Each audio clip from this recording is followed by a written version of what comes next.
Alors Clément, depuis l'adolescence, Robert Badinter, c'est un de tes modèles. C'est Oui. peut-être même ton modèle. Et pour dire, Robert Badinter et l'abolition de la peine de mort, c'est quand même l'incarnation même de la puissance en rhétorique. Et pour cause, la rhétorique est-elle jamais plus nécessaire que lorsqu'elle sert à sauver des vies, qu'elle impose son évidence en défendant notre droit le plus fondamental, notre droit à vivre. Pour ceux qui en douteraient encore, je vous propose de l'écouter. C'était il y a 40 ans. Robert Badinter faisait abolir la peine de mort.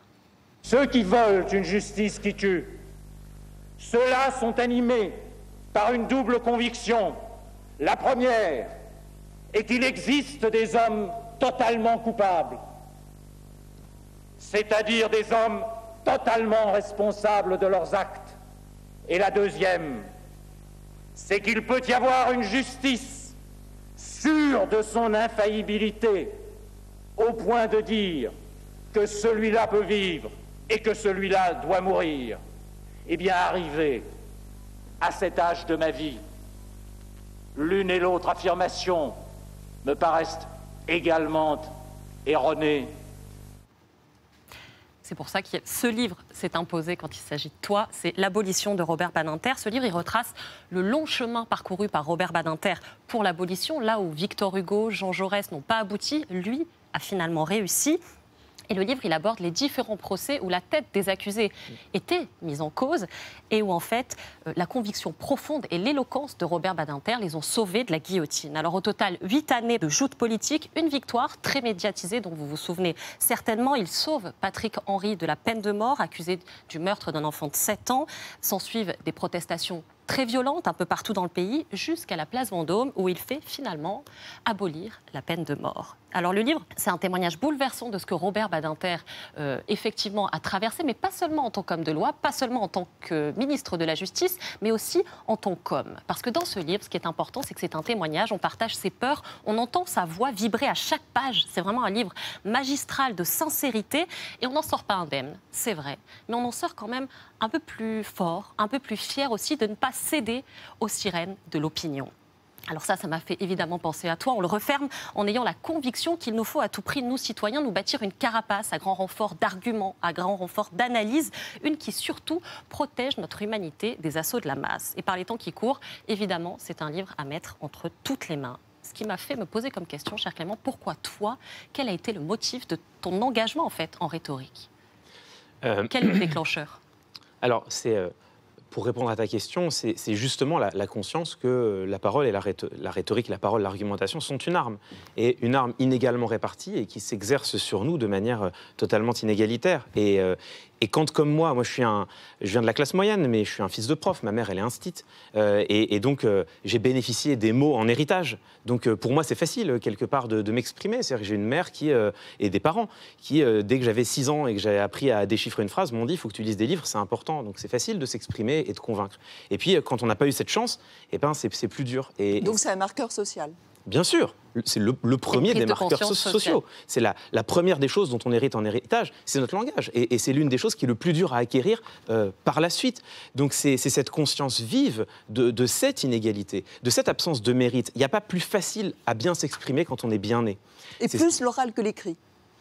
Les deux vont de pair. En réalité, d'ailleurs, les travaux auxquels je fais référence, sans les citer là, c'est notamment les travaux de Pierre Bourdieu, qui s'est concentré sur les copies, et où il montre que les appréciations des professeurs sont corrélées à la classe sociale. Est-ce que l'éloquence, c'est une façon de briser l'assignation à résidence? Ça peut l'être, bien sûr. Et sur ce plateau, dans un Viens voir les docteurs, j'en avais parlé avec Alain Damasio.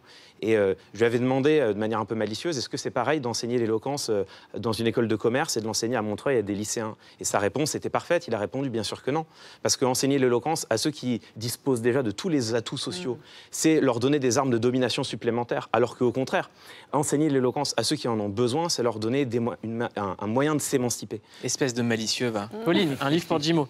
Ouais, un autre homme, Mouloud, une autre rhétorique, mais tout aussi singulière, c'est Jean-Claude Van Damme. Jimo, je sais que depuis l'enfance, tu es fan de Jean-Claude Van Damme, et il paraît même que tu aimais beaucoup regarder ce film-là en famille.